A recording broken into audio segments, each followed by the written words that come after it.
நம்மளுக்கு வணக்கம். சின்ன ஒரு தகவல் தான். இதுதான் வண்டியில் கேனிஸ்டர் சிஸ்டம்.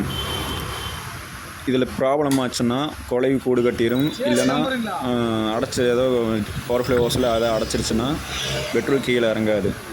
சில மெக்கானிக் என்ன பண்ணுறாங்கன்னா இந்த ஓரிங்கை எடுத்துகிட்டு மாட்டிடுறாங்க. இதனால் என்னன்னா மழை பெஞ்சா இல்லை வாட்டர்ஸ் பண்ணால் தண்ணி டேங்க்குள்ளே இறங்கிடும்.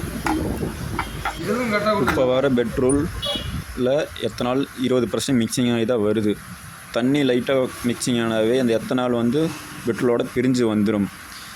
காற்றுல ஈரப்பசை இருந்தாலும் அந்த ஈரப்பசையை இது வண்டி எத்தனால் பிரிஞ்சு வரக்கு வாய்ப்பு இருக்குது. பெட்ரோல் அளவாக போட்டு அடிச்சுக்குங்க.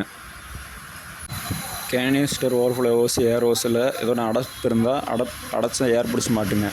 இந்த டேங்கில் ஓரிங்க எடுத்துகிட்டு மாட்டாதீங்க. சில மெக்கானிக் அந்த தவறை செய்யாதீங்க. இதனாலே டேங்கு துருப்பிடிச்சிரும். எத்தனை நாள் மைலேஜ் குறையுமா?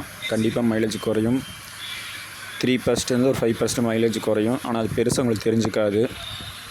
ஒரு பெட்ரோல் 18% பெட்ரோல் தான் இருக்குது. இதனால் பிக்கப்பெல்லாம் குறையாது. 20% தான் எத்தனால் இருக்குது.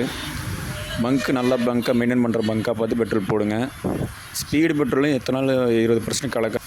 நார்மல் பெட்ரோலும் 20% எத்தனால் இருக்குது. உங்களுக்கு பிடிச்ச பெட்ரோல் போடுங்க. இதனால் இன்ஜின் பிரச்சனை வருமா? இன்ஜின் பாதிப்பு தேய்மானம் இருக்குமா? தேய்மானம் இருக்கும். ஆனால் சீக்கிரமாக தேய்மானம் இருக்காது.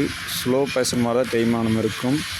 நீங்கள் எதுக்கும் பெட்ரோல் ஒரு 5 லிட்டர் பெட்ரோல் அடிச்சிங்கன்னா ஒரு 10 ml ஆயில் மிக்ஸ் பண்ணி அடிச்சிக்கங்க. அது உங்கள் இன்ஜின் கொரோஷனை கொஞ்சம் குறைக்கிறதுக்கு வாய்ப்பு இருக்குது. அப்படி ஆயில் மிக்ஸ் பண்ணுறதுக்கு இதாகனா பெட்ரோல் கார்பனேட் க்ளீன் வாங்கி யூஸ் பண்ணிக்கோங்க. ஒரு 3000 கிலோமீட்டருக்கு வரைக்கும் யூஸ் பண்ணிக்கோங்க. BS3, BS4, BS6 எல்லா வண்டிக்கும் யூஸ் பண்ணலாம். 2023க்கு அப்புறம் BS6 எல்லா வண்டியிலையுமே E20 சப்போர்ட் பண்ணுற மாதிரி வண்டி வந்துருச்சு. ஓல்டு மாடல் வண்டிக்கு E5 தான் சப்போர்ட் பண்ணுற மாதிரி வண்டியை வடிவமைச்சிருக்கிறாங்க.